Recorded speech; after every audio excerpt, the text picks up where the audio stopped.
Hello friends, welcome to Sankalp study success. So ఈ particular సెషన్లో మనం 1Bకి సంబంధించి next chapter number 2 transformation of axis అనే టాపిక్ మనం నేర్చుకుందాం. సో ఈ పర్టికులర్ కాన్సెప్ట్ నుంచి మీకు 4 మార్క్స్ వెయిటేజ్ ఉంటుంది. ఓకే, ఖచ్చితంగా ఒక 4 మార్క్స్ క్వశ్చన్ అనేది వస్తుంది. Very very very easy topic, very small topic. ఖచ్చితంగా ఈ పర్టికులర్ చాప్టర్ నుంచి మీరు క్వశ్చన్ వదలకూడదు, సరేనా? ఆల్ రైట్, సరే. లుక్ ఎట్ ద కాన్సెప్ట్ నాన్న, ట్రాన్స్ఫర్మేషన్ ఆఫ్ యాక్సిస్. సో ఈ పర్టికులర్ ట్రాన్స్ఫర్మేషన్ ఆఫ్ యాక్సిస్లో మనం నేర్చుకోవాల్సింది ఏంటి అంటే 2 kinds ఆఫ్ ట్రాన్స్ఫర్మేషన్స్ అనమాట. ఒకటేమో ట్రాన్స్లేషన్ అంటాం, రెండవదేమో రొటేషన్ అంటాం. ఓకేనా? ఇక్కడ ఏమి ట్రాన్స్ఫార్మ్ చేస్తున్నాం మనం అంటే యాక్సెస్ని ట్రాన్స్ఫార్మ్ చేస్తున్నాం, కోఆర్డినేట్ యాక్సెస్ని ట్రాన్స్ఫార్మ్ చేస్తున్నాం. ఏ విధంగా? ఒకటేమో ట్రాన్స్లేషన్, రెండవదేమో రొటేషన్. అంటే ట్రాన్స్లేషన్ ఆఫ్ యాక్సిస్ ఒకటి, రొటేషన్ ఆఫ్ యాక్సిస్ ఒకటి. ఏమిటి రెండు చూద్దాం. First of all translation of axis అంటే ఏంటో చూడండి. ఇట్స్ వెరీ వెరీ ఇంపార్టెంట్ నాన్న. If suppose green colour axis ఒకటి ఉంది, తర్వాత రెడ్ కలర్ యాక్సిస్ ఒకటి ఉంది, అవునా? నేను మీకు డిఫరెన్షియేట్ చేసి చూపించడానికి డిఫరెంట్ కలరింగ్ పెన్స్ వాడాను. చూడండి, ఇదేమో మనకి ఒరిజినల్ యాక్సిస్. ఓకేనా? గ్రీన్ కలర్ ఒరిజినల్గా ఉన్నది మన దగ్గర ఇది. ఆ ఒరిజినల్గా ఉన్నప్పుడు నేను ఏం చేశానంటే ఆ ఒరిజినల్ యాక్సిస్కి పి అనే పాయింట్ని పెట్టాను. ఇక్కడికి పి అనే పాయింట్ ఉంది, ఎక్స్ కామా వై. అంటే దీనికి పర్పెండిక్యులర్స్ డ్రా చేశాను అనుకోండి, ఇది ఎల్ అనే పాయింట్, ఇది ఎం అనే పాయింట్. ఓకేనా? అంటే పి దగ్గర నుంచి ఎల్ వరకు ఉన్న డిస్టెన్స్ ఎంత? ఇది వై. పి దగ్గర నుంచి ఎం వరకు ఉన్న డిస్టెన్స్ ఎంత? ఎక్స్. అదే కదా ఎక్స్ కామా వై అంటే అర్థం, అవునా? ఆల్ రైట్, సరే. ఇప్పుడు ఈ పర్టికులర్ యాక్సిస్ని కొంత నేను షిఫ్ట్ చేశాను అనుకోండి, కొంత పైకి జరిపాను అనుకోండి. అంటే ఇక్కడ నుంచి ఇక్కడ వరకు హెచ్ అనే డిస్టెన్స్ ఉంది, ఇక్కడ నుంచి ఇక్కడ వరకు కే అనే డిస్టెన్స్ ఉంది. ఈ హెచ్ కామా కే దూరం నేను షిఫ్ట్ చేశాను అనుకోండి యాక్సిస్ని. అప్పుడు పాయింట్ అలాగే ఉంది, పాయింట్లో మార్పు ఏం లేదు. With respect to this point is fixed here. అయితే ఎప్పుడైతే నేను యాక్సిస్ని షిఫ్ట్ చేశానో, హెచ్ కామా కే అనే పాయింట్కి తీసుకెళ్ళానో, అప్పుడు ఈ డిస్టెన్స్ మారిపోతుంది కదా. ఆరిజిన్ దగ్గర నుంచి ఈ ఓ డాష్ అనే ఆరిజిన్ దగ్గర నుంచి న్యూ ఆరిజిన్ దగ్గర నుంచి పి అనే పాయింట్కి డిస్టెన్స్ మారిపోతుంది కదా, అవునా? ఇక్కడి నుంచి ఇక్కడికి చాలా డిస్టెన్స్ ఉంది. ఎప్పుడైతే ఈ యాక్సిస్ షిఫ్ట్ అయిందో తగ్గిపోయింది. అంటే అప్పుడు ఇక్కడ తీసుకోవాల్సినటువంటి పాయింట్లో with respect to this O dash there will be some change, అవునా కదా? అంటే చూడండి, హెచ్ దగ్గర నుంచి సపోజ్ ఈ పాయింట్ దగ్గర నుంచి ఈ లైన్కి ఎల్ డాష్, ఇక్కడ నుంచి ఎం డాష్ అనుకుందాం, పర్పెండిక్యులర్స్ డ్రా చేసాం. సో ఈ డిస్టెన్స్ ఏదైతే ఉందో దాన్ని క్యాపిటల్ ఎక్స్ అనుకున్నాను, ఈ డిస్టెన్స్ ఏదైతే ఉందో క్యాపిటల్ వై అనుకున్నాను. అంటే ఎప్పుడైతే పాయింట్ ఓ డాష్ దగ్గర నుంచి షిఫ్ట్ చేశానో అప్పుడు దగ్గర నాకు వచ్చేటటువంటి పీ డాష్ ఎంత? Capital X comma capital Y కదా. ఇప్పుడు నేను ఏం చెప్పాలంటే స్మాల్ ఎక్స్ స్మాల్ వైకి, క్యాపిటల్ ఎక్స్ క్యాపిటల్ వైకి మధ్యలో ఉండేటటువంటి రిలేషన్ని చెప్పాలి. అర్థమైందా? ఇంకొకసారి చెప్తాను వినండి. నేనేం చేశానంటే x comma y, small x comma small y అనేది నా దగ్గర ఉన్నటువంటి ఒరిజినల్ థింగ్, ఒరిజినల్ యాక్సిస్. ఆ ఒరిజినల్ యాక్సిస్ని ఒక దగ్గరికి ట్రాన్స్లేట్ చేశాను అనమాట. నేను షిఫ్ట్ చేశాను. షిఫ్ట్ చేసినప్పుడు ఇక్కడికి వచ్చింది పాయింట్. అంటే ఆరిజనే హెచ్ కామాకే అనుకుందాం. ఆరిజన్ 0,0 కాస్త హెచ్ కామాకే అయినప్పుడు ఈ పాయింట్ ఎక్స్ కామా వై అనే పాయింట్ కాస్త capital X comma capital Y అయింది. ఎస్ అవును? All right. ఇలా అయినప్పుడు చూడండి, స్మాల్ ఎక్స్ వాల్యూ ఎంత అవుతుంది అంటే with respect to capital X and this particular new origin, small X equal to capital X plus h అవుతుంది. ఎట్లా అని మీరు నన్ను అడగచ్చు. కావాలంటే మీరు అబ్జర్వ్ చేయండి, స్మాల్ ఎక్స్ వాల్యూ దేనికి ఈక్వల్ అవుతుంది? ఇదే కదా స్మాల్ ఎక్స్ డిస్టెన్స్, ఇక్కడ నుంచి ఇక్కడ వరకు హెచ్ డిస్టెన్స్, అవునా కదా? ఈ హెచ్ కామాకి షిఫ్ట్ చేశాను కదా. ఈ డిస్టెన్స్ ఏదైతే ఉందో this is nothing but H. ఈ డిస్టెన్స్ ఏదైతే ఉందో దిస్ ఈజ్ నథింగ్ బట్ కే. ఈ డిస్టెన్స్కే కదా ఇది, ఈ పాయింట్ హెచ్ కామాకే. అంటే దిస్ పర్టికులర్ మనం ఏం చెప్పచ్చు, దిస్ ఈజ్ హెచ్. తర్వాత ఈ పాయింట్ దగ్గర నుంచి ఈ పాయింట్ వరకు ఉన్న డిస్టెన్స్ ఎంత? క్యాపిటల్ ఎక్స్, అవునా? దిస్ ఈజ్ క్యాపిటల్ ఎక్స్, ఈ పాయింట్ దగ్గర నుంచి ఈ పాయింట్ వరకు, అవునా కదా? All right. సో ఓఎల్ అంటే ఏం చెప్తాము? హెచ్ ప్లస్ ఎక్స్, అవునా కదా? కాబట్టి OL is nothing but small X. ఈ ఓఎల్ఏ స్మాల్ ఎక్స్, అవునా? స్మాల్ ఎక్స్ అంటే ఏం చెప్పచ్చు ఇప్పుడు? H plus H plus capital X or else capital X plus H. So small X equal to capital X plus H అనమాట. మరి capital X ఏమవుతుంది? హెచ్ ఇటు తీసుకొస్తే స్మాల్ ఎక్స్ మైనస్ హెచ్. అర్థమవుతుందా? అదేవిధంగా స్మాల్ వై కూడా. స్మాల్ వై చూడండి, small y ఎలా వస్తుంది ఇప్పుడు మనకి? స్మాల్ వై అంటే ఈ క్యాపిటల్ వైకి ఇది యాడ్ చేయడమే కదా. This is nothing but K కదా. ఈ కేకి ఇది యాడ్ చేయడమే. దిస్ నథింగ్ బట్ ఈ పాయింట్ నుంచి ఎం వరకు ఎంత? Capital Y. So Y plus K is nothing but small Y. కాబట్టి small why equal to capital Y plus K. ఇందులోంచి మళ్ళీ క్యాపిటల్ వైని ఎలా రాయొచ్చు? Small Y minus K. అర్థమైందా? అయితే ఇక్కడ మనల్ని కొన్నిసార్లు కొన్ని పదాలు వస్తాయన్నమాట. ఒరిజినల్ ఈక్వేషన్ అని, ఒరిజినల్ యాక్సిస్ ఈక్వేషన్ అని, ట్రాన్స్ఫార్మ్డ్ యాక్సిస్ ఈక్వేషన్ అని కొన్ని అడుగుతూ ఉంటాడు. ఒరిజినల్ అన్నప్పుడు మనం స్మాల్ ఎక్స్ స్మాల్ వై ఫార్మాట్స్లో ఈక్వేషన్ రాయాలి. ట్రాన్స్ఫార్మ్డ్ అన్నప్పుడు కానీ, న్యూ యాక్సిస్ అన్నప్పుడు కానీ, న్యూ ఈక్వేషన్ అన్నప్పుడు కానీ క్యాపిటల్ ఎక్స్ క్యాపిటల్ వై ఫార్మాట్స్లో మనం రాయాల్సి ఉంటుంది. అర్థమైందా? All right. సరే, కొన్నిసార్లు ఏంటంటే అన్ని స్మాల్ లెటర్స్లోనే ఇస్తాడు, కానీ క్వశ్చన్లో ట్విస్ట్ చేస్తాడు. అర్థమైందా? అవి కూడా మనం చెప్పుకుందాం. సరే, look at the rotation of axis నాన్న. ఇప్పుడు మనం ఇక్కడ యాక్సిస్ని షిఫ్ట్ చేసాం, ఇక్కడ యాక్సిస్ని రొటేట్ చేస్తున్నాం, కీపింగ్ ఆరిజిన్ యాజ్ కాన్స్టెంట్. ఆరిజిన్ని మార్చట్లేదు. ఎవరిని షిఫ్ట్ చేస్తున్నాం నాన్న? ఇక్కడ ఆరిజిన్ని షిఫ్ట్ చేస్తున్నాం. ట్రాన్స్లేషన్ ఆఫ్ యాక్సిస్లో ఎవరిని షిఫ్ట్ చేస్తున్నాం?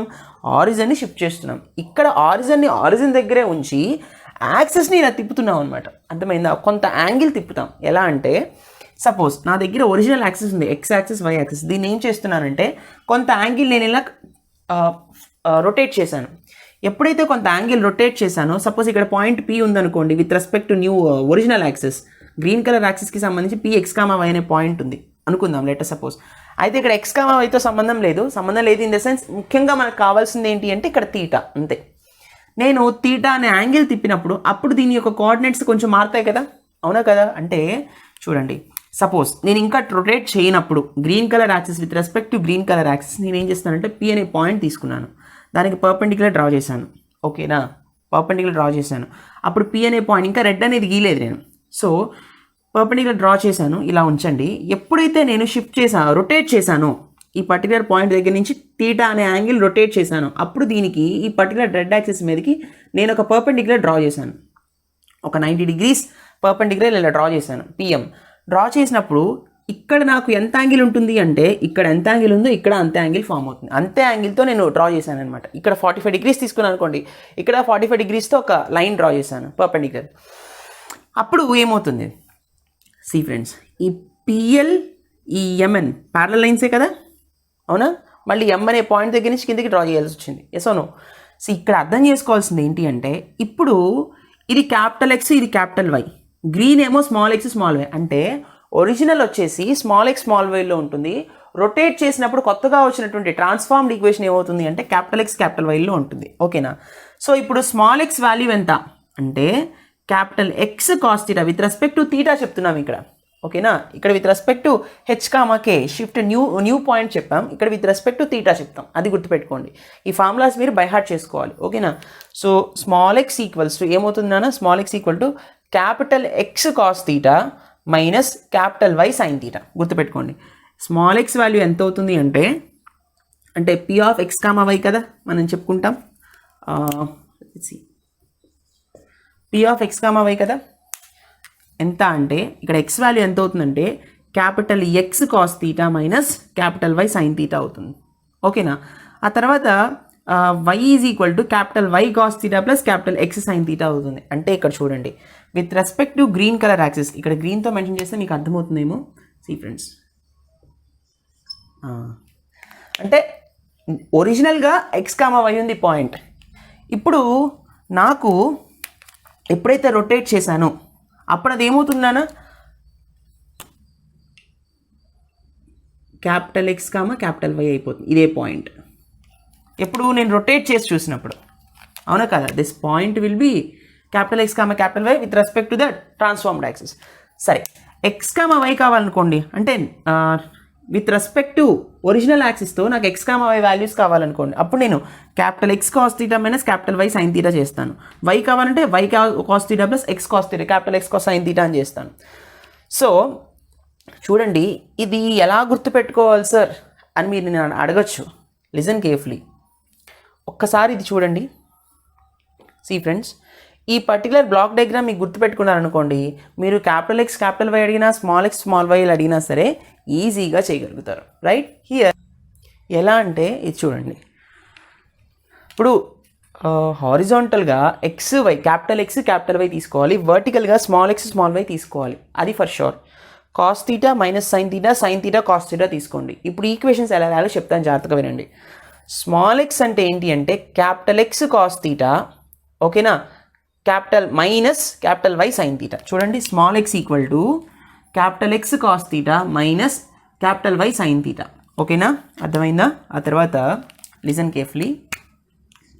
స్మాల్ వై ఈక్వల్ టు హారిజాంటల్గా చూసుకోవాలి, capital X sine theta, small y is equal to capital X sine theta plus ఉంది ఇక్కడ, మైనస్ ఏం లేదు, క్యాపిటల్ వై కాస్ తీటా. మీ ఇష్టం ఎలా అయినా రాయొచ్చు.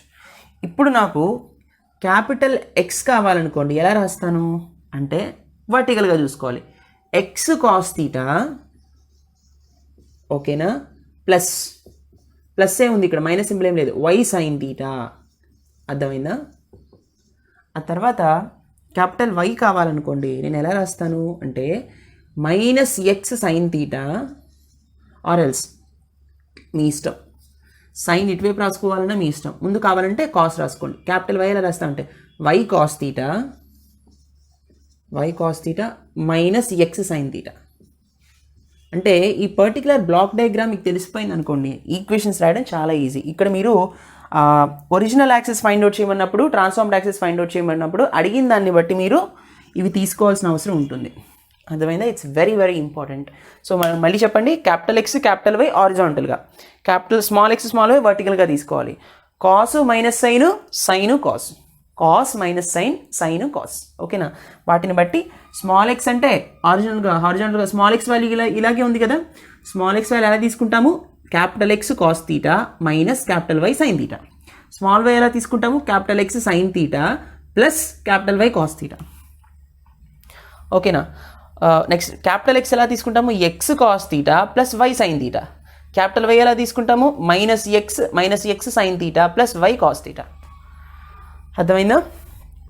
ఈ విధంగా చూసుకోవాలన్నమాట. It's very very very important నాన్న. ప్రాబ్లమ్స్ చేస్తుంటే మీకు ఇవి అసలు ఎట్లా అప్లై చేయాలి, ఇవి అసలు ఎట్లా గుర్తుపెట్టుకోవాలి అనేది మీకు ఈజీగా అర్థమవుతుంది బై ప్రాక్టీస్.